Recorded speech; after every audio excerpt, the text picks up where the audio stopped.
Is there any? Can you all see the shared screen? If so, I will just move to the slideshow and remove the meeting controls. So I'm very grateful to Professor Alemla Au for her introduction and also her mentioning the importance of doing language documentation, and in particular, the importance of developing bilingual dictionaries. Actually, this afternoon, just before joining this talk, because here in Australia it is already 3:30 in the afternoon, I was doing some work on one bilingual dictionary that we are starting work on, which is in the Le Chang variety of the Tangsa language. But you may hear a little more about that later. Okay, so I'll just give you a little background to my own story of research in Northeast India. So since October 1996, I have made 25 field trips to communities in the Northeast, and more recently, several visits also across the border in Myanmar. And I've worked mostly with Thai, Singpo, and Tangsa, or Tangsa Naga languages, and a little bit with Wancho. Today's talk mostly talks about Singpo and later Tangsa. There's really no time to talk about everything. As you can see from the slide here, maybe over the last 25 years, about 4 years of those, end to end, have been spent in villages, learning languages. Actually, that's probably the most enjoyable part of it, learning the languages, recording the traditional stories, songs, and word lists and grammatical information, and using that information to better understand the languages. I won't go through everything that is mentioned there, but just briefly mention the last 2 points, which is returning materials to the community via YouTube, Facebook, and whatever means it can be done. So I've been setting up YouTube channels to put the videos I have been recording there so that people can access them, and talking with communities and using Facebook to do some good things, to discuss how we will proceed with developing language as much as possible. And in a particular, one area that I've been putting a lot of effort into is working with communities to enable their traditional or newly created scripts to work on Facebook. This means getting scripts included in what is called Unicode. I can answer questions about that later, but won't be talking about that a lot in this talk, but it is itself a complicated issue. Okay, so I guess today I'm going to talk about some of the kinds of things that come up as relevant, some of the sorts of issues that we need to take into account when researching the languages, and give you some examples of some of the things that I've come across. It would never be possible to discuss everything in this time, but we'll do what we can. So the first thing is, I thought we would just start at a very high level of conception of languages by talking about the terms Indosphere and Sinosphere. So this is an old term. It says coined by Matisoff 199. I'm not quite sure. There must be at least one number blank there. Professor Randy LaPolla will know, I think, what the year of that was. Sorry, some messages are coming up on the screen for me here. So I apologize for not having the correct year in there. It obviously wasn't the year 199. Just move that out of the way. Okay. And these terms, Indosphere and Sinosphere, in a very broad sense, refer to languages in some senses influenced by India, and languages in some senses influenced by China, in a very broad sense. And so the linguistic features that we see in languages that are regarded as belonging to the Sinosphere, isolating profile, that is one word per meaning, monosyllabic often single syllables. Analytic, so not putting pieces, not adding suffixes on, but indicating grammar by means of paraphrase often, and these are also often tonal languages. The Indosphere, on the other hand, may have an agglutinating or fusional profile, often or sometimes multisyllabic, synthetic, that's a different type of structure, and with no tones. And many languages exhibit features that mix these two, due in part at least to periods of language contact. And we'll come back to language contact shortly, because all over the northeast of India, there is plenty of language contact going on. Right. So I just wanted to start by an interesting example. And this is to do with the influence of national languages. And the example I'm going to talk about is that of Jingpo, which is spoken in Myanmar, in Burma, and in China, and Singpo, which is the near equivalent spoken in India. And these are perhaps best described as a dialect continuum of similar but not always mutually intelligible varieties. So I've certainly been present when Jingpo speakers come from Burma or China and speak to the Singpo speakers in Northeast India, and sometimes there is clear mutual intelligibility, but not completely. And I also wanted to make the note that the language spoken by the Taitrung, or simply Trung people in India, is a Singpo language, but mixed with Thai language to a significant extent. Now, when we look at these three languages of Jingpo in Burma, Jingpo in China, and Singpo in India, we see that their phoneme inventories show similarity to, or perhaps we should think of this as influence of, the national or state languages. So here is the phoneme inventory of Jingpo in China, as was put together by Professor Dai Tinxia and Lon Deal in a book, in an article published, published in 2003. I'm not asking you to carefully read this phoneme inventory, but two things I will point out. That is the significant number of affricates and fricatives, and that there is a voiced fricative zh and no r sound. Now, when we compare to the phoneme inventory of Singpo in India, and here I have put, this is actually the Trung variety of Singpo, but here I have for each letter, I have given the form as in the orthography. I have given the form as we write it as a phoneme, and also as a phonetic form. But you can see from this that there are many fewer fricatives and affricates, and there is a rhotic approximant, a r. So the difference between the two varieties is to some extent related to the national languages with which they are in contact, because Chinese language has many fricatives and affricates, but no voicing distinctions. And Jingpo in China has that. Now, there is a sense in which Jingpo in China has voicing of stopped consonants, but this is not regarded as a phonemic feature. Indian languages, on the other hand, have fewer fricatives, but do have voicing distinctions. And so does the Trung variety of Singpo in India. This is like just scanning this, creating a network means what? You're just for every... Excuse me, please mute yourself. Yeah, somebody is speaking.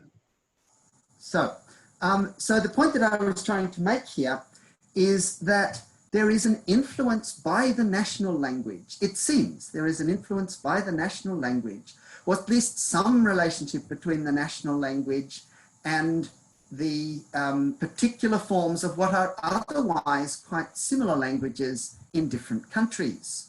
So what does language diversity actually look like on the ground? And the case study that I'm going to talk about today is Balipotar. Now, Balipotar is I have previously given this talk at my university, at La Trobe University, and make the point that Balipotar village is settled on an area that's somewhat smaller than the size of the whole La Trobe University campus. Situated on the western bank of the Dongkhiri River in Assam state, not very far from Dimapur, and many of you would have traveled past Balipotar on your way from Dimapur to Guwahati if you are traveling by bus. So it's on that national highway which back in January last was in such a terrible condition in one point. But I did get to visit Balipotar in my last trip to India. So it's part of the Karbi Anglong Autonomous Region, but Karbi people traditionally lived in the hills. So this village was settled by people moving from other places, from a great many other places. So here is a Google Earth photograph of what the village looks like. It looks a very typical village of the plains areas of Assam. You can see on the left-hand side where it says Balipotar Post Office, and that is the national highway. I think it's number 37.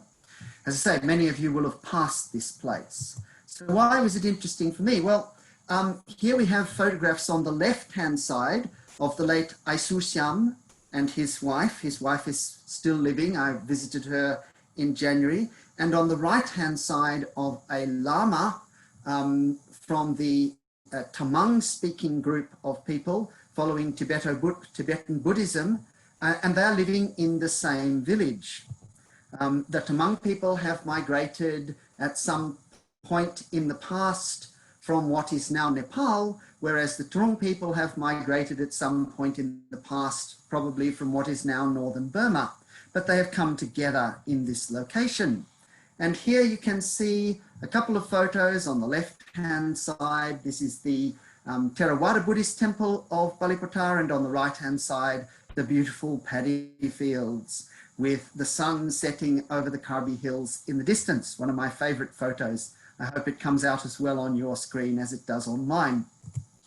And here, Mr. Aisusyam and one of the villagers who works with him at the ploughing, the first ploughing of the field in May, I think in the year 2004.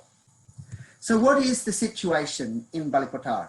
Well, the first situation is that these 6 languages are all present. And these 6 languages belong to 4 different language families. So you have speakers of Dayaiton, which is a Tai-Kadai language. You have speakers of Trung, which is essentially a Tibeto-Burman language with some Thai words. And you have a significant group of Tamang speakers as well, another Tibeto-Burman language, a smaller number, but not insignificant number of Garo speakers.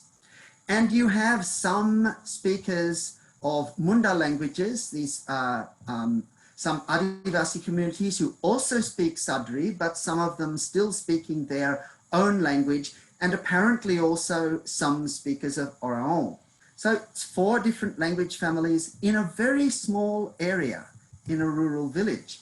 And there are languages of wider communication. There is Sadri, which is an Indo-European language, just described as a Hindi-based Creole used by most of the tea garden labourers, whose original languages would have been Oraon and Munda.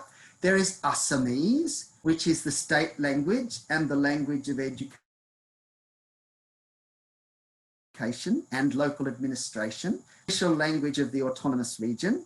And there is Hindi, which is the national language number 1, and there is English, which is the national language number 2. So I've actually lost count of how many languages that is in this relatively small village, but no one can speak all of these. There may be people who can speak 5 or 6 of them, but as far as I know, no one can speak all of them.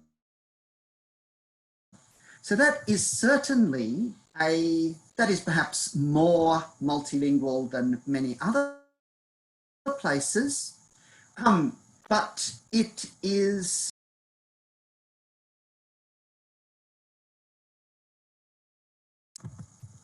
somehow I got muted for a moment there. Am I able to be heard again? someone will let me know if you Yes, can. yes, we can hear you. Yeah, please carry on. Okay, sorry. So I was just saying, I think I'll start the summary of Balipotar's situation again. It's not likely that anyone living in Balipotar is multilingual, there's not likely to be anyone living in Balipotar who is monolingual, who speaks only one language. And there probably has never been such a person since the village has existed, because it has always consisted of multiple languages. The multilingualism in the area crosses at least 3 language families, and probably 4 or even 5. And it is not uncommon to find people who are effectively native or near native speakers of language from 3 different language families.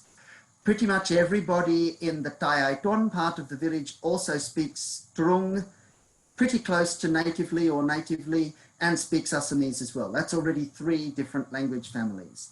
And there are at least 4 different scripts in use. So there's Thai for the Tayaiton and the religious manuscripts in the Trung temple. There's Tibetan for the Tamang community's temple. There's Assamese, and there's Roman script used for various orthographies, and Devanagari for Hindi signs at the railway station, etc. So a really diverse situation that we see in Balipotar.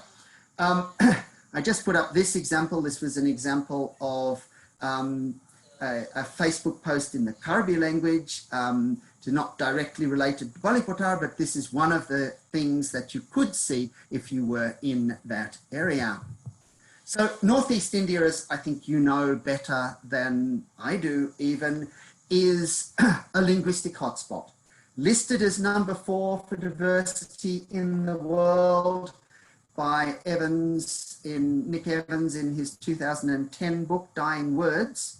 After Papua New Guinea, Indonesia, and Nigeria, I'll mention here that Australia is listed as number 5. So we're all up there in terms of diversity. With approximately 3% of India's population, with all major religions present, and at least 22% of the languages spoken in India, and at least 5 different language families. It represents surely the greatest diversity within India. And we can look at what this diversity means. So people sometimes ask me, how many languages are spoken in Northeast India? Well, I think the answer is nobody knows. But if we take a map like this, which is produced by the Ethnologue and used to be obtainable from there, I think you now have to pay money to get it, you'll see that each one of those areas marked on the map refers to what is accepted by the Ethnologue as a language. The different colors indicate different language families, but I'll just point out how difficult it is to talk about how many languages there are. So the one which is where the arrow is pointing to, 194, is what the Ethnologue calls Naga Tasse, but which people on the Indian side would call Tangsa, and on the Myanmar side would call Tangshang. And on the Indian side, the Tangsa area has approximately 40, that's 40, different subtribes. Some of those subtribes speak languages that are more or less mutually intelligible, in some cases fully mutually intelligible, in other cases they are completely unintelligible. So at least number 194 is not a single language by a linguistic definition of mutual intelligibility, and if 194 is not a single language, then maybe some of the others are not single languages either, and that would increase the number of languages, in inverted commas, that we find here. And I always like to mention the work of Professor Robbins-Burling. Some of you will have met him. He came to start his work in Northeast India, I think in 1954, in the Garo Hills, and came back and back and back. I think his last visit was for the Niels conference in 2016, where we were happy to present him with a 90th birthday present in the form of an edited volume, what's known as a Festschrift. In 2003, in writing about the situation in Northeast India, he mentioned the issue of what he called confusing and constantly changing nomenclature, that the people formerly known as Lushai are now called Mizos, that the Mikir have become Karbi. And this is one of the issues that we face. Names are being reinvented, are being changed for good reasons. But this kind of terminology is, as Professor Burling said, also made more difficult by confusion between ethnic and linguistic affiliation. So Naga, for example, isn't a linguistic label. So Naga, particularly as we are talking in the University of Nagaland, it is appropriate to discuss this. So there are one group of Naga languages we'll see on a map later, the Northern Naga, that includes Tangsa, Nokte, Wancho, Tutsa, Pom, and a few others. But they are linguistically more similar to Boro and Simpo than any of them are similar to Angami and Ao. So Naga is not a linguistic grouping. It's a cultural term, certainly an important term, but it's not a linguistic term. So the confusion, the difficulty of sorting out what is a linguistic term versus what is a cultural or, if you like, ethnic term is present. And there can be examples of name confusion. So Maitai is the name given to one of the subtribes of Tangsa. It's very similar to Meitei, which is of course the biggest group in Manipur, but they are not the same thing. They don't refer to each other. Or the Trung, who are a Singpo-speaking group, sometimes called Thai Trung because many of them associate their history with Thai people, and a group which Professor Randy Lapola knows more about than I do, which can sometimes also be pronounced sounding a little bit like Trung. So, but these have no connection with each other. And there are examples of name changing. So the Tangsa or Tangshang. So Tangsa is a term used in India since the 1950s.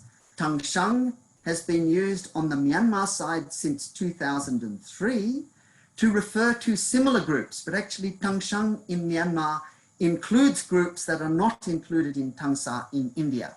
That would require another talk to talk about it. But these Tangsa and Tangshang consist of multiple, what I have come to call, and others too, sub-tribes like the Mashaung, the Chamchang, the Choklai, the Rira, the Ngaimong, the Tikak, the Maitai, etc.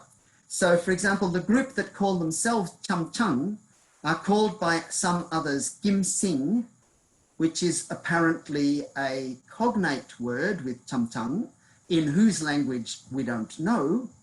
But in earlier times, these groups would have referred to themselves as Chamchang or Mashaung or Choklai or Rira, but today they are all being grouped together as Tangsa. And there were earlier larger level names, maybe more on the Burma side than on the India side. This is a complex area, names like Haimi, Rangpang, and several others that have fallen out of use in modern times. So what's in a name? Well, quite a lot, as it turns out. So here's a linguistic map of the Naga languages from the book by Jamie Saul that some of you may have seen. And the two groups at the top, the ones that are shown in orange and the ones that are shown in that sort of red color on the top right-hand corner in the northern part of the Tangsa area, these are the northern Naga languages. And these are the ones that are more closely related to Singpo and Boro and Garo than they are to the southern Naga languages, the Ao and Lota and Angami and Sumi or Sema, Tangkul, etc., that are in the southern part of this area. I'm very fortunate at the moment to have a PhD student from the Makuri community. That's one of the languages shown in yellow.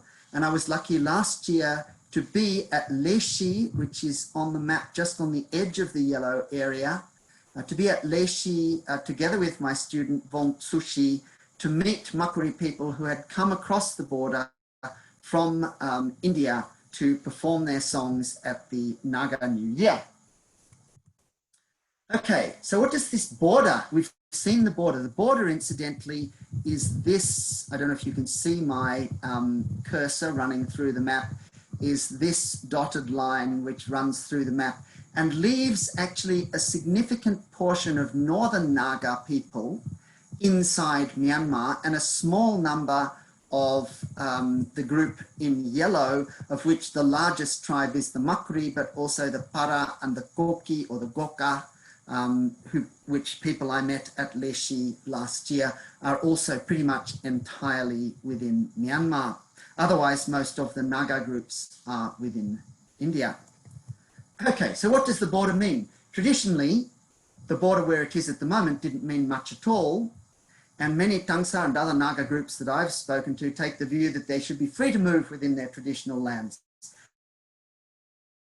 But for many, it's been a big split. So some of the Tangsa sub-tribes that I've been working with, such as, for example, the Lochang, who are known generally as Langching. So if you meet a person from this group, they will introduce themselves as a Langching, but actually they call themselves Lochang.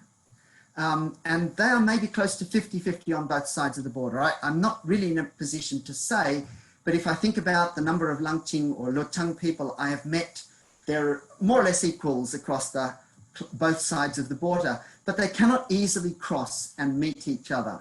So one of the things that I've recently done is set up a Facebook group, or at least a discussion group, for Langching people on both sides of the border to talk to each other and to talk to each other about how they're going to move forward and bring their language into writing.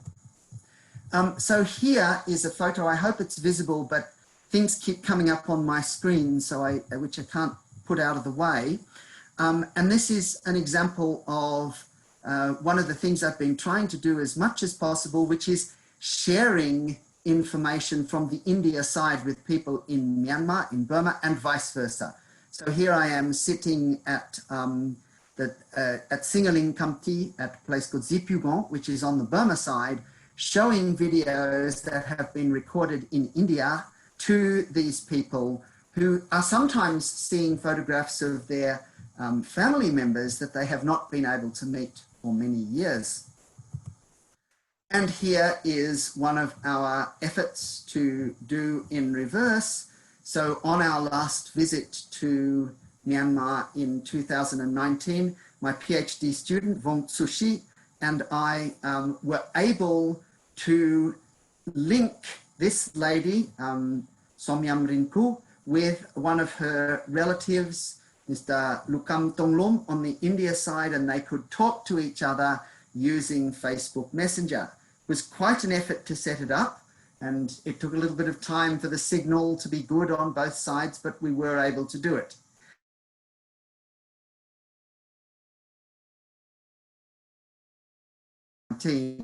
And you can see it is rather cold up in that area in January.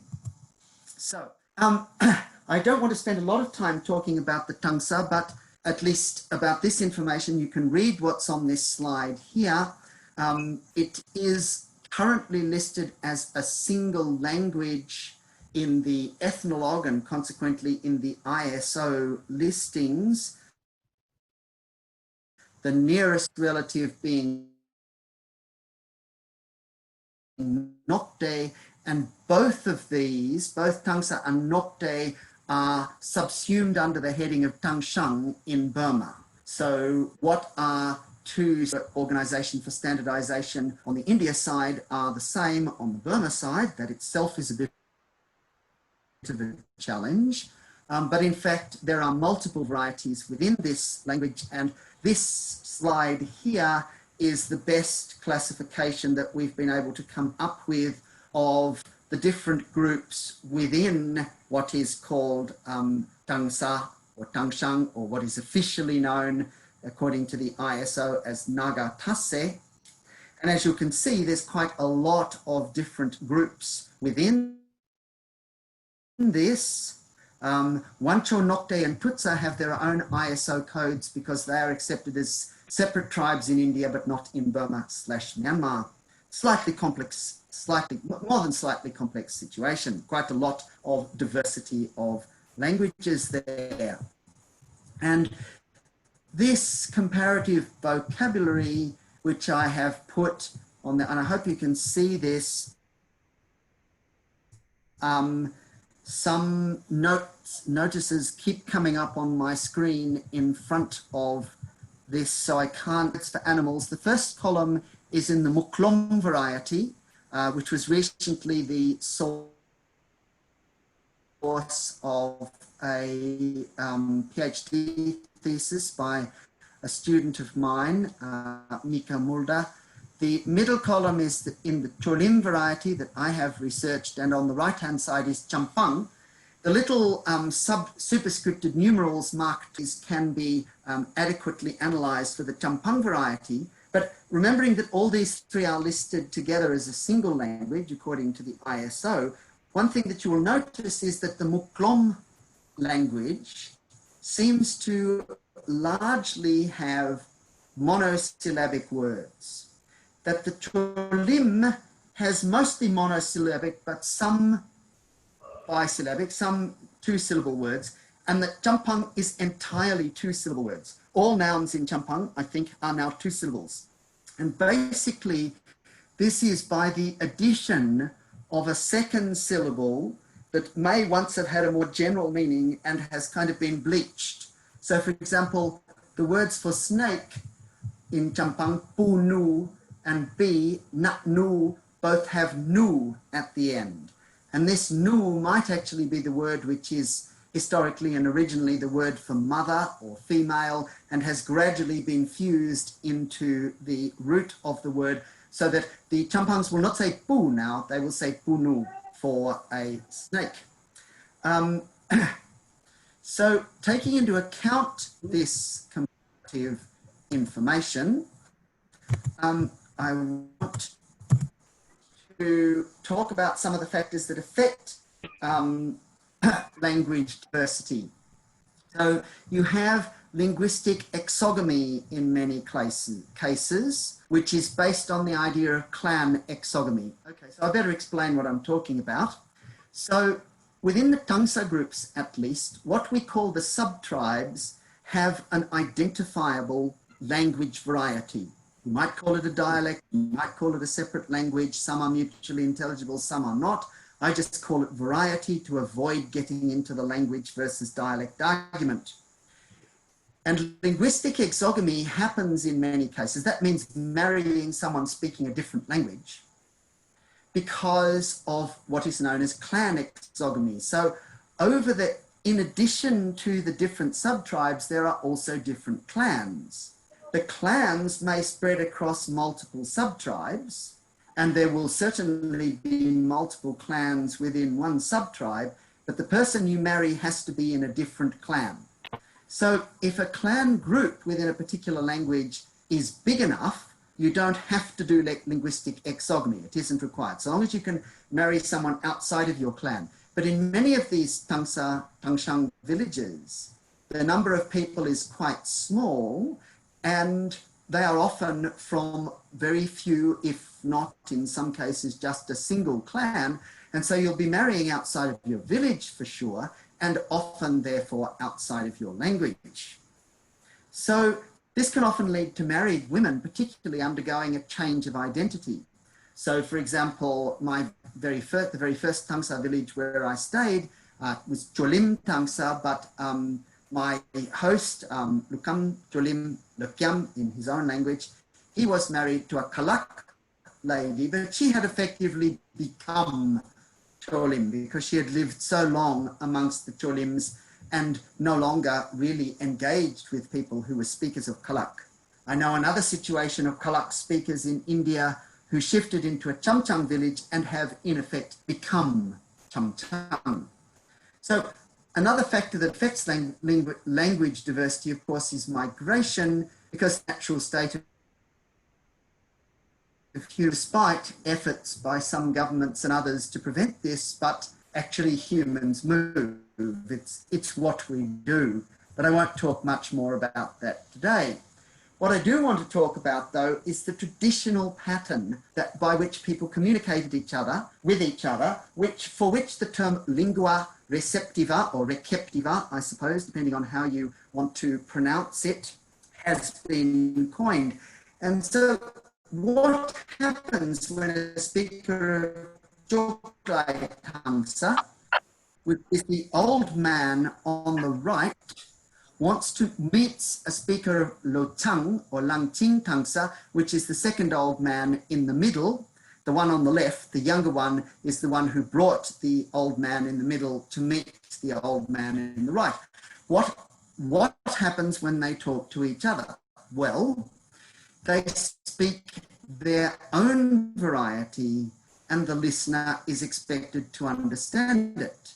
Now, Joglai and Lotang are quite different in some ways. They pronounce words rather differently. They have lingua receptiva, is the phenomenon of interlocutors consistently speaking different languages to each other. One speaks Joglai, the other speaks Lotang. So, traditional pattern, everyone speaks their own variety but understands the variety of those in the nearby villages. And song language, the Tangsa people had a song language that was common to all. But modern youths are unable to do this. They can't understand when the lingua receptiva model is used, so they are now communicating in languages of wider communication or lingua francas. And the song language is falling out of use for various reasons that I haven't time to talk about.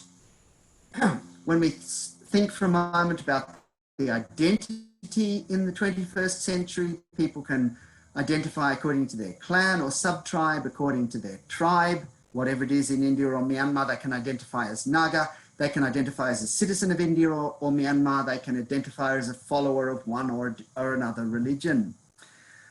I'll skip over this slide about lingua franca because I'm sure you're all familiar with what they are, but rather talk about an example of lingua franca at a micro level.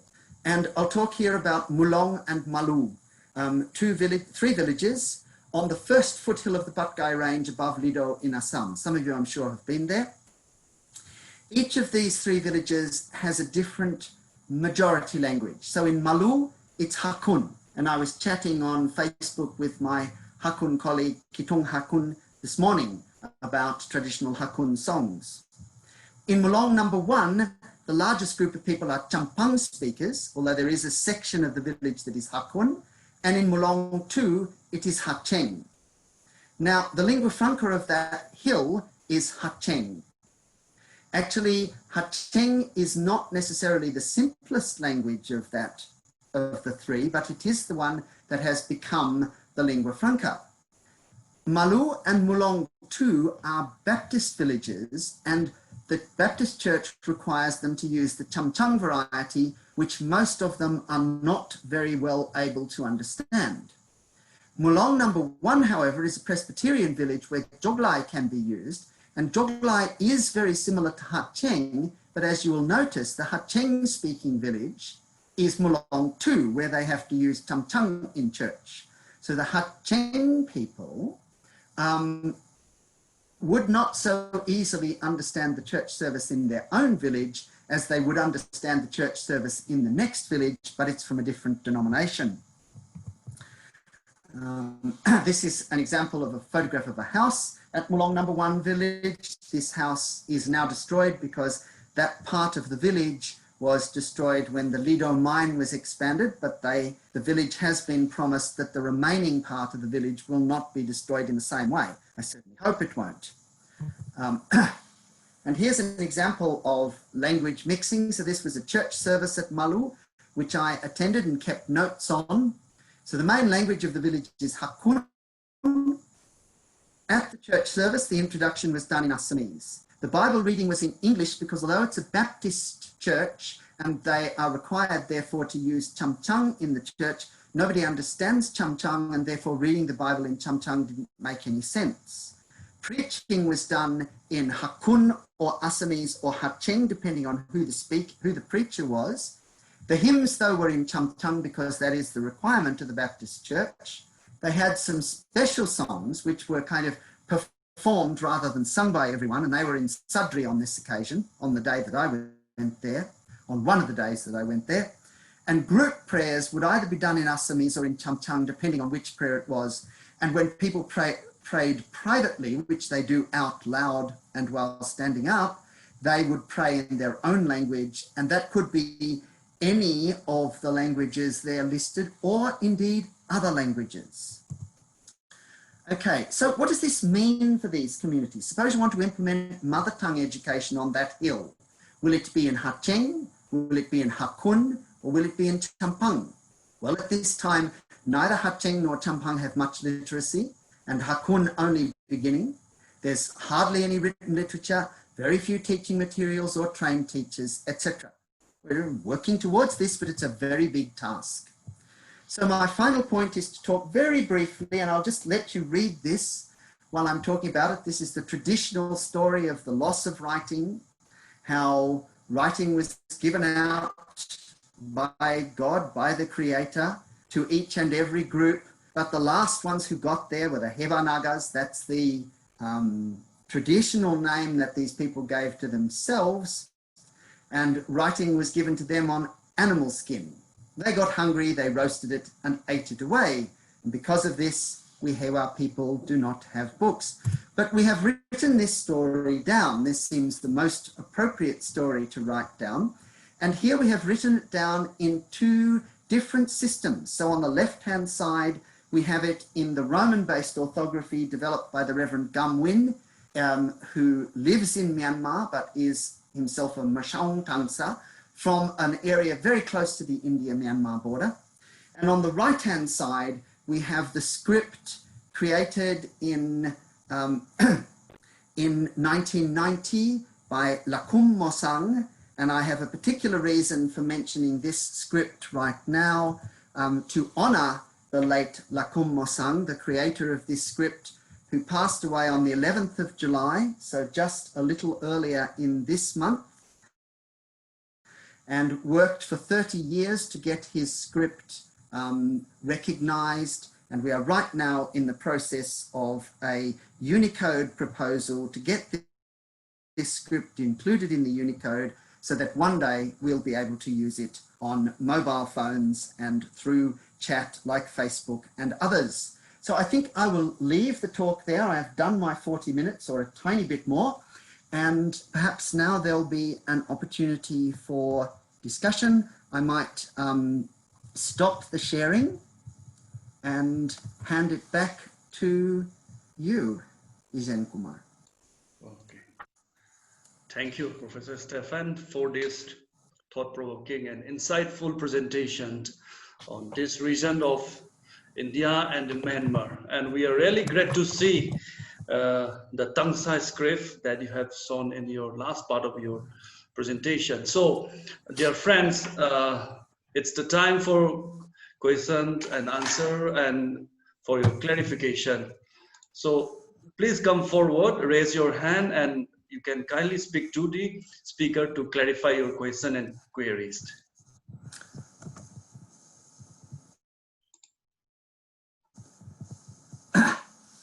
So while people are thinking of a question, I have just now for the first time had a chance to look at the chat, which I did not look at during the talk because it would be a little confusing. And I'm grateful to Professor Randila Polla for pointing out that the date of the Matisoff publication was either 1990 or 1991, two different articles where he introduced the idea of Sinosphere and Indosphere. So thank you and apologize for that being incorrect. And if I ever use this lecture again, I'll try and correct it for the next time. So are there any friends, you can come forward. Questions that people would, or points? If people would prefer to type the question into this chat, it can also be read from there. Yeah, that's also one way. And it seems to the many of our participant friends are, yes, yeah, we have, Dr. Bibi has raised her hand, Yeah, Dr. Mimi, please go ahead. Hello? Yes. Yeah. Hello, good morning to you all. And hello, Stephen. we did meet at one time at the Niels conference in Shillong, but I don't think you would remember because it's many years back. Mm. It is, yes. Yes, thank you so much for your wonderful talk. And I was particularly interested in that Indosphere and the Sinosphere division that you spoke about. And because now that you have been talking in terms of the Burma side and the Nagaland side, the languages, but then I think that is also applicable within the state of Nagaland and where the Naga languages are being spoken into the northern group and the southern group. And the research that I have been doing, which is a very limited scale compared to yours, is showing that there is we can, like kind of broadly classify the languages of Nagaland into two groups. One is the phonology is showing it, and now we are getting syntactic evidence that that they are two main groups, and the syntactic evidence is coming from the verbal structure. And what is particularly interesting is that you are saying that the Sinosphere group, that is they are actually in nature monosyllabic. Am I correct? Yeah. Well, Yes. Okay. it's a sort of general tendency, I suppose, and it's not necessarily the Sinosphere versus Indosphere. Indosphere. Yeah.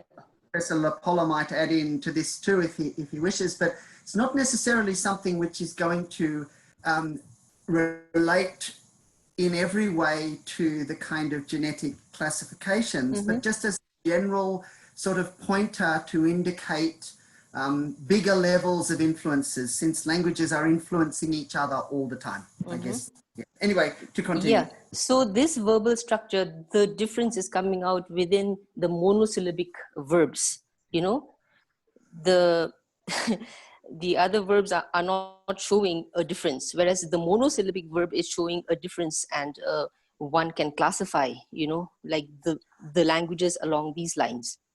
So yeah, thank you so much for throwing light on that. Yeah, and your talk has done that. Yeah. Thank you. I'd like to mention one interesting thing, and I wish I had a slide with a map to show, but within the group of languages called Tangsa or Tangshang, which on that map of the Naga languages that I showed earlier is on the top part, Yes. there's a kind of division between those languages which have, or those language varieties, which have what we might call verb agreement. So add some word after the verb to indicate the tense or tense aspect and the person, first, second, third person, singular and plural. You add that verb agreement, and that's on the eastern and northern side of the Tangsa / Tangshang group. But on the southern and western side, the languages do not show this feature, which is more typical of most parts of Nagaland, as I understand it. But I see that Professor Alec Coop is also here, and he knows more about that than I do. But it is an interest, certainly looking at the structure of verbs and the way in which the verbs are combined with other features to mark tense, aspect, person, or whatever is a way of looking at classifying, one tool for helping to understand what languages are related to others. Yes, so that this point which you have brought out, another point that is of agreement, this agreement is being shown within the northern group and the verbal agreement, whereas the southern group is showing adjectival agreement. So that is another difference. Yes. I mean, so if we can clearly demarcate, like verbs and adjectives, all right, because like there is an overlapping of the two again. Yes. When you come to talk of these languages. Yeah. And Yeah. yes, talking about verbs and adjectives would be, in fact, a Yeah. matter for another talk. Exactly. I will say Yeah. that within Northern Naga, it is certainly you get what we call verb agreement in, you get it in Tangsa, in half the Tangsa variety. You get it in the varieties that are listed as Nokte. You get it in the Tutsa. You don't get it in Wancho, which is the next one along. So in Longding Okay. district, Wancho does not have. All right. So at least on the basis of information that I have been able to collect from Banwang Losu and some other Wancho speakers. So, and then in the other Northern Naga languages, as you move towards the south and west, you don't get verbal agreement in Lainong, which is spoken on the Burma side. And again, Alec Coop will know more about Chang. Yeah. So, Okay. Thank you. yeah. So, Okay, thank you very much, Dr. Mimi, for the question. We have next Dr. Fok Thang.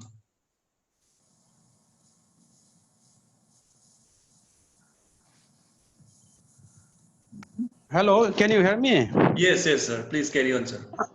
Okay. Professor Stephen Morey, thanks for the very interesting deliberation talk and taking us to the borders of India and Myanmar. I really enjoyed your talk, especially the border, the relationship that you talk about, sub-tribe, client, sub-tribe, that relationship. So that interests me to a great extent. So my observation is that in northeast part of India and also across the border in Myanmar, the notion of what you call tribe, sub-tribe, and clients, and the discourse of tribe, sub-tribe, and client is very dominant. Is more dominant than language. So language to them is taken as something is a kind of gift for them, and the speaker really don't think that this language or speech variety can be taken away from them. But the larger question is when the notion of what you call client, tribes, and also even ethnic group, when they are so strong in this part of the world, as you rightly said, these clients, some of the clients' name or some of the clients spread across sub-tribes. So, for example, one client you find in another sub-tribe among the Tangsa. So, one sub-tribe will be found in the different variety of sub-tribes among the Tangsa. So similar is the case not only with the Tangsa. If you observe Kuki-Chin languages, so one client name is present in almost all the languages or sub-tribes. And each of these sub-client, they will speak the language depending on which tribe or which client they belong to. So, for example, X client name of Tangsa, who are present in other varieties of Tangsa, they will speak different language variety. So the variety, so language and client's name or tribe's name are not always relatable. So this process is more of observation.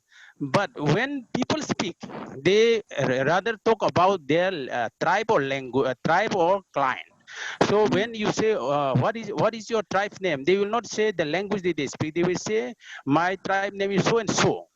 But as you rightly observe, these tribes name, clients name, they don't relate to language, and that language is missed out.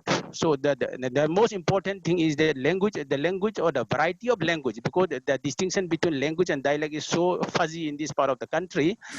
So people only talk about their client or the sub-tribe or tribe as their identity, and not the language as their identity. So as linguists, to my mind, this distinction has to be very clear, and not to be, as Baling has warned us again and again, not to be fooled by some of these names, nomenclatures that are there in Northeast India.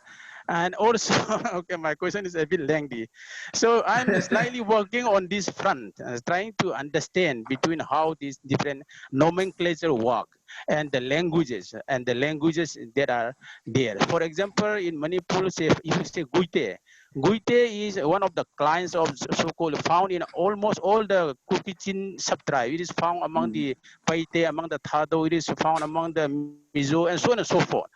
So when they ask, so the question is, when we talk about some linguists started saying that, oh, I'm working on the on Guite language. So to me, I keep warning them, there is nothing called Guite language, because Sir, can you make it a little bit shorter, because we have a long list of participants. Yes, yes. Yeah. Okay. So I am ending. So that you explain me, and where do I get? I want to get the Naga map of map that you presented in your slide. Where can I use, and with what due permission can I get your map of Naga languages? Thank you. Okay. So I suppose to answer the question as efficiently as possible, the idea of clan is something which I certainly do not have as much expertise in connection to the Tangsa Naga varieties as I would like to have.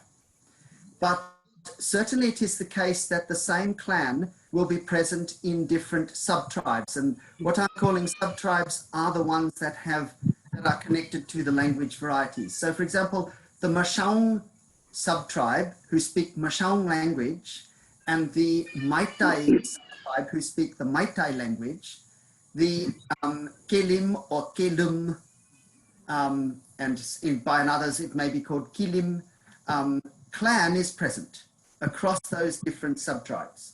They are speaking different languages. They are speaking different language varieties. A member of the Kilum clan cannot marry another member of the Kilum clan, although the marriage rules are themselves slightly complicated, and I don't understand them completely and could not explain them all in a quick time. But the point is that that a member of the Mashaung subtribe who speaks the Mashaung variety of Tangsa can only marry another Mashaung if that person is from a different clan. And there are multiple clans in the subtribes, but there are also some of the clans are spread across the different subtribes. Somebody has asked a question on the chat about where the Maitai is spoken. It is spoken in a very small number of villages on both sides of the India-Myanmar border. It would be, the original Maitai village is roughly 60 kilometers directly due south of Margarita town in Assam. Margarita town market and Kamti town market, Kamti in Burma, are exactly at the same longitude. That means it is exactly north-south between them, to a matter of 2 or 3 meters from the center of the market of each town. They're exactly from north-south, and Maitai village, the original Maitai village, is pretty much halfway between the two. It's a long way from where the Meitei people live in Manipur. Now, the next question. Okay, thank you very much. As we have lots more. So now I would like to give time to Professor Ravi Shankar. Yeah, please.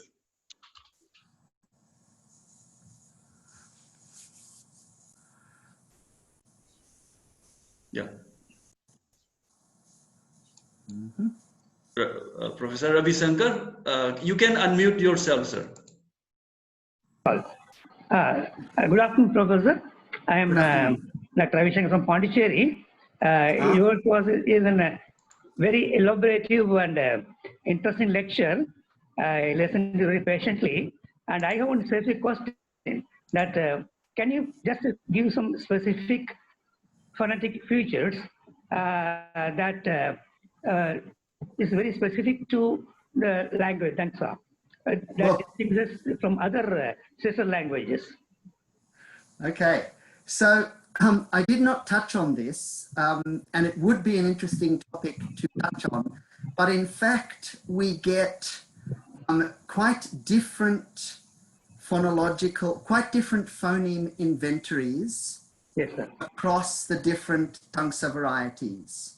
So I am doing this from memory now because I have got this information directly in front of me, but I can say, for example, that in the Mashaung variety of Tangsa, you have basically, I think, 7 simple vowels and at least 5 or 6 phonemic diphthongs. So you have ow and oi and ui and o and a few others. I can't remember them all. But in some other Tangsa varieties quite nearby, you may have maybe 1 or even no diphthongs at all. So even though the varieties are quite closely related, they do have different phonemic inventories. One feature of the Mashaung variety is that it has a distinction, a phonemic distinction between dental stops and alveolar stops, which is a difficult thing to deal with because the you have to write the dental stops. If you are using the IPA, you have to write them with diacritics, little symbol below the letter, which is very easy to lose track of. So you have a dental ta and an alveolar ta and a ta and a ta, and these are 4 distinct sounds. And in some other Tangsa varieties, you also have a sort of a da sound, which may be partly fricative or partly a stop. You have actually, as far as I can tell, the varieties often have quite different inventories and different numbers of consonants and vowels. So that's a complicated picture. Okay. Thank you. Thank you. Thank you. Let me move a little bit faster so that we can cover most of the queries. Yes. Next is I'll answer faster. Singhun from Tokyo. Yeah, please. Oh, hello. Thank you. Thank you for your talk. I was just wondering a broader question rather than small. You talked a lot about the exogamy in these communities, which I think it's also observed in, around many parts of the world. And just the previous professor also asked some kind of unique phonetic features of these sounds and or phonetic features in these languages. And I was just wondering what your view is towards the role of exogamy in language change, because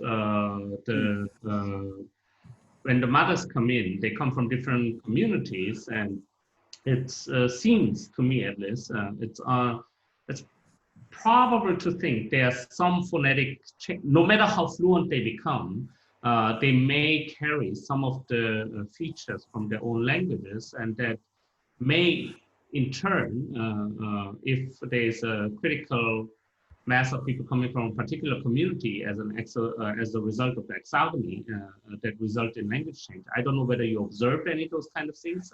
If not, it would be good to see. I would be interested in hearing what your viewpoint on that is. Yeah. That's a very good question, and not one I'm afraid that I have researched to anywhere near the level that it should be. But I'll make the following observations.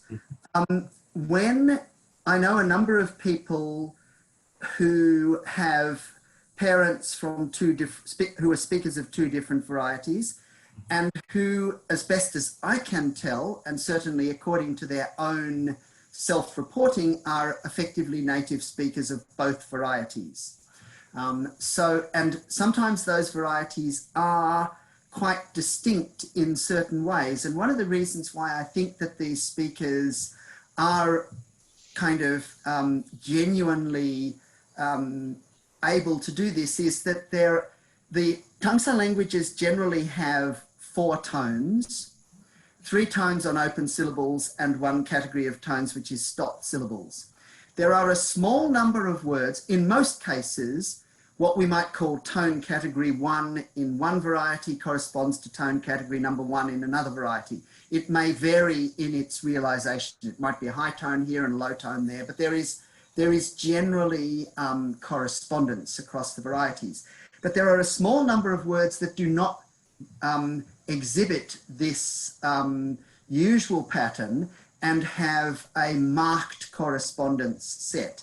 And the speakers are aware of this. So that if you have a person whose father speaks, for example, Morey, and whose mother speaks Shetu, this speaker is aware that most Shetu words that have a low tone will correspond to, let's call it tone A in Morey, and most Shetu words having a mid-tone will correspond to tone B, but there are a small number of words that do not correspond, and they are aware of that.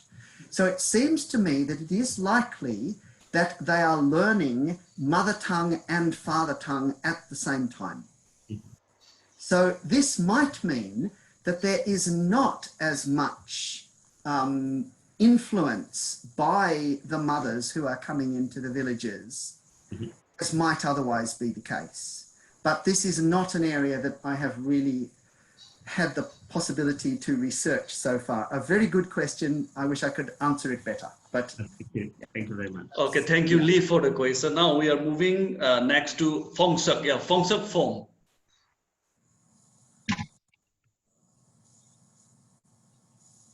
Yeah, please go ahead, Phong Suk. Hello. Can you hear me? Yeah, please. Hello, Professor Morey. Thank you so much for your talk. It was quite an interesting one. I worked on POM earlier, and I quite intrigued by the comparative Tangsa vocabulary that you shared. And it's pretty much the same in POM as well. And you're talking about in Champang where the addition suffix of n, which talks about big or mother or something like that. And in POM, both of these monosyllabic and disyllables exist. And for example, snake pu is referred to just as snake, but if it's pu-ne or pu-nyu, it means a big snake or rather a python. And looking at frog, luk and lukha. So for us, it's like lukha is a small frog and luknyu would be a mother frog or something like that. So I'm just kind of informing you if you really if you've looked on POM. But something that really interested me was the song language. And so in POM or in the neighboring tribes with both Ao, Konyak and POM, I think there was a tradition where although they spoke different languages, whenever there were disputes or whenever they were looking to engage into certain ceremonies or they're looking to woo ladies per se, they would communicate in songs, and that was understood by everyone. But right now our younger generation have lost this. So I'm wondering if that's the song language you're talking about. So if you can kindly share some insights on what song language is. So firstly, thank you for mentioning the POM language. It is something I need to research more on. It is a Northern Naga variety, and perhaps we can exchange contact and talk more about that in the future. In terms of the song language, so there is a specific song language that is used by one part of the group that are listed as Tangsa. You won't remember it, but one of the slides I gave was a suggested classification of the different linguistic groups within what is called Tangsa. And at the top there was what I wrote Pangwa, or Pangwa as it is spelt in Myanmar. And these people, which make up around 28 of the sub-tribes, have a common song language, which we are currently studying. I have a PhD student doing a PhD on this, unfortunately, due to the COVID-19 crisis. She is from Burma, but she was planning to go to India in April. She had bought her ticket and had her visa ready to arrive in India on the 14th of April, and you all know what happened. So she has not got there. But we have been investigating this song language on both sides of the border. It is a common song language. It is different from pretty much any of the spoken language varieties that we have so far been able to investigate. An interesting feature of the song language, and I know that Professor LaPolla will be interested in this, is that the song language has a pre-verbal nasal as the negation, the marker of negation, and no person agreement marker. But all of the languages that use this song language have negation, which has personal agreement, and most of the negation is post-verbal. So it is an interesting feature, this common song language. It is perhaps a representative of an earlier phase in the history of the language. It's still being investigated. It was understood by everyone in times gone past, but because of its association with earlier times and earlier practices, a number of people who have converted to Christianity have put it aside, but not everyone. And in some Christian villages, they are again trying to encourage the use of some of these traditional songs. All right, thank you very much. So now, as we have lots of question and query, let me move fast again. Next is the Alek, Alekov. Yeah, please, Alek. He just, yes. Yeah, thanks very much, Bijen. And good afternoon, Stephen. I'm glad to see Good you afternoon. looking well down there in Yes. Melbourne. I Yes. just have a quick question about the Indigenous script, the last Yes. slide that you showed. I remember meeting somebody from the Ao community who invented his own script in 1996, and the uptake wasn't very great. In fact, I think he was the only person who used it. And of course, the problem with inventing a new script completely is that people don't have any familiarity with it. Mm-hmm. So my question is, how good was the uptake of this Indigenous script? And given that probably a lot of your speakers already are familiar with the Roman alphabet, wouldn't it be easier for them then to have a Roman-based script rather than something that they would have to completely learn from scratch? Thank you. A very good question, and one which members of the community themselves often ask and discuss.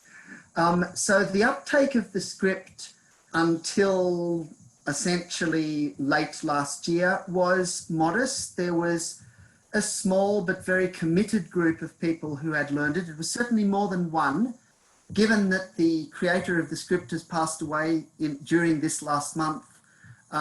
Those people who were his followers are very committed to it, but they are relatively small in number, but they are not actually significantly smaller in number than the people who have learned the Romanized script that is being used for the language.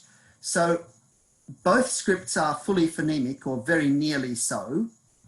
They have both the Romanized, for the Mashong variety, both the Romanization and the script have a couple of little idiosyncrasies, but they're essentially phonemic. And both are consequently challenging for people to take up. So tone marking, for example, using final letters like X and Z, people find challenging in the Roman script. I think time alone will tell what the uptake on this will be. There is currently some enthusiasm for it, both because it is created by one of the members of the community, and of course the creator having recently passed away, everyone is saying, yes, I'm committed to it. I made a video together with one of the language consultants in Northeast India, which we put up on Facebook on Monday, not on Facebook, on YouTube on Monday, which was to help people to learn the script. We've already had 135 views. Now, I can't say that that is, you know, any particular evidence one way or the other, but there is at least some interest in it. So my involvement and support for this script, and also for the Wancho script that has been created by Banwang Losu in the Wancho community, is essentially at the behest of members of the community who want these things to be developed. So the Wancho script has got accepted in Unicode and is being taught. There's a Wancho community language course going on this week and next in Longding district. So yes, the uptake is not yet enormous, but in comparison, the uptake to people who really get and can use the romanization that has been created, the fully phonemic romanization, is probably not massively better. People are happy to write using the Roman script, but in a fairly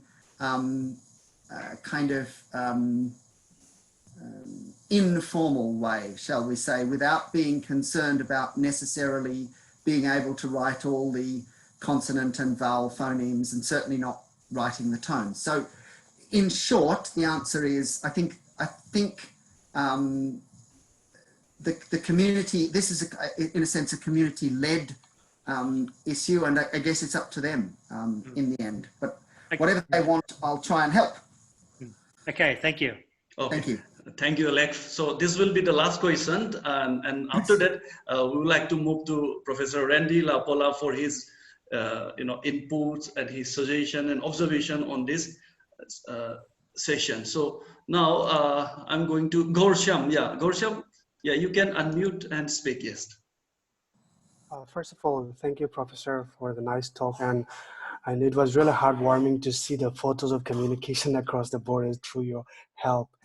And my question is, I saw the picture of two old men talking to each other in their own languages, and yet they were able to communicate.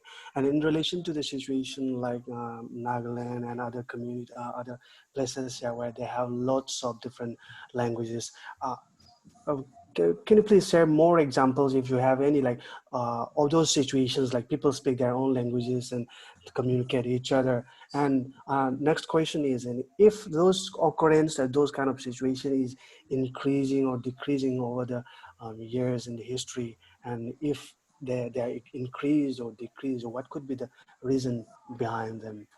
Okay. Thank you. So that's a question which requires quite a long answer, and I'll try and make it as quickly as possible. But when I first started studying the Tangsar languages at the end of 2007, I sort of believed that maybe they were a single language that were more or less mutually intelligible. I very quickly learned that it was not, because my first visit outside of the Cholim village to another place where a different variety was being spoken, I made some recordings, brought them back to the village where I was staying, played them in the evening to the villagers, and while the parents could understand what was being spoken, the children said, "What are they talking about? We can't understand them, we can't follow them." So the younger generation have not learned the skill to understand people speaking a different variety. Exactly how this works, though, I can't really say, because in order to study the pattern of lingua receptiva, one would need to know all the different varieties that were being spoken. And since there are dozens of them, this is actually well beyond the possibility for me to do. I can make myself understood in the Cholim variety, and therefore the Longris, whose variety is nearly like Cholim, can kind of understand me, but beyond that, I can't do it. So in order to really follow what's going on and be able to assess how they communicate with each other when they do this lingua receptiva, speaking their own, one would need to know all these different varieties, and I don't, and probably never will. So, but the younger generation are not doing this. They are moving towards using either a local lingua franca, like Hacheng on the hill above Lido, or they are using Assamese, or they are using English, or they are using Burmese, or something. There are a couple of areas within the Tangsar lands where a lingua franca is established. So in Nanyun town in northern Burma, the Sheche variety is apparently the lingua franca, but that again is restricted. So that will have to be my answer, because it has already come to 5 o'clock in the afternoon here in Australia. Thank you, Whatever, thank you. Where you are, I don't know. Thank you very much. Now, Professor Randy, if you have something to share with us, yeah, please. Yeah, if I can take a few minutes, I'll work backwards from what we just were talking about. Thank you, Stephen, for that word, linguistic receptiva, because I have experienced that personally myself with a number of different languages, because you go into an environment and it's very easy to kind of absorb and learn to understand the language, but developing the habits of actually speaking a language well is a very different kind of thing to do, and it takes a lot more effort and time to develop those habits, because speaking a language well involves habit, whereas understanding a language is not quite the same thing. So with many of the languages that I've studied, if I'm not in the environment constantly, I lose the habit of speaking it, but I can retain the ability to understand it. And so I get into these kind of situations where they speak their language, I speak my language, and hopefully we understand each other. But now moving back from there, I wanted to also mention in your talk about those animal names and whatnot, where you get this "nu" at the end of some of them, and the others, some of the others also had an "u" sound with a definite consonant, which may have just been some kind of assimilation. So it may be that they're doing like what the Chinese did, because the Chinese, when they were moving from monosyllabic to bisyllabic, they developed this what we call taxonomic compounds, where you have these words that reflect, you like Jing became Jingyu, so whale became whale fish, and you have a secondary syllable that kind of is a classifier in a way. Sometimes they are actual classifiers, but in some cases they're just these taxonomic classifications. And then I want to also respond very quickly to what Mimi was saying about the Sinosphere and Indosphere, and also genetic classification. Part of what Jim was talking about was really just a structural thing of influence, with physical influence, but there's also, I've talked about that there's an academic influence in terms of who is describing the languages and how they're described. I've worked on both sides of the Sinosphere and Indosphere, and it struck me how scholars on one side, like say if you're in India, you're familiar with Sanskrit and a lot of other Indic languages that are full of case and full of participles and all kinds of things. So when they describe a language, they look for those things. In China, they don't have those things at all. No languages, in the Sinosphere largely have participles and case marking and stuff. So they don't see that, but they do have tones, and they always look for tones.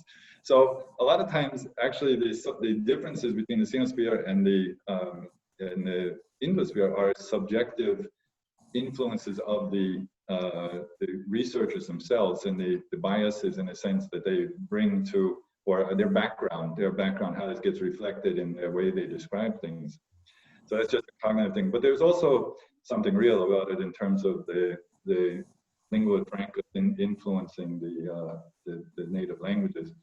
But also in terms of what we take for evidence of relatedness, this goes back to what you were saying about the pre-verbal negation and lack of agreement in song language. That's very interesting, because I see that as the older form, and these other things I've taken agreement to the development of cognate agreement systems. And again, I like to take sets of morphology, cognate morphology, not just typological features and not just random bits of things, or words or whatever, but sets of features, sets of morphology, ideally, that work together, that are cognate, and use that as genetic evidence. And then the last thing is about identity. This question of identity, I've noticed in working in Myanmar that the identity is quite fluid, that people have lots of identities. And it would depend on the context where they will say, oh, I'm Kachin, or I'm Rawang, or I'm whatever, Burmese or Myanmar. And so they have multiple identities, and also they have their clan identity, and so it depends on the context as how they will identify themselves and what they will say, oh, I am X, and what that X will be, that will depend a lot on the context. Okay, thank you very much. Okay, thank you very much, Professor Randy, for giving your valuable inputs on this session. Thank you, Professor Stefan, for your valuable, giving your valuable time with us and being with us. So, and I also thank all the participants. Now we will quickly move on the